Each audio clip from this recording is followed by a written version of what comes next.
కోట్ల గిత్తలు నా కాసుల మూటలు. నాకు మా నాన్నగారు అంటే చాలా ఇష్టం అని మీ అందరికీ తెలుసు కదా.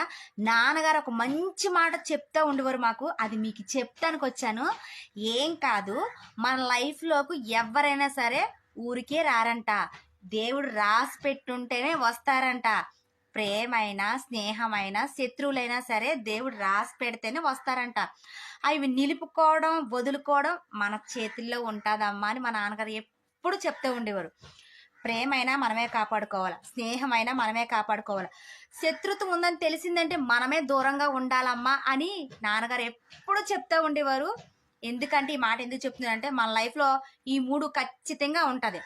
ఒకటి వదులుకున్నా ఈ రెండు మట్టికి ఖచ్చితంగా మనమే కాపాడుకోవాలి. అర్థమవుతుందా? కోట్ల గిత్తల కాసుల మూటలో శత్రువులు ఉన్నారని తెలిసినప్పుడు మనం అటు పక్కకు పోకూడదు.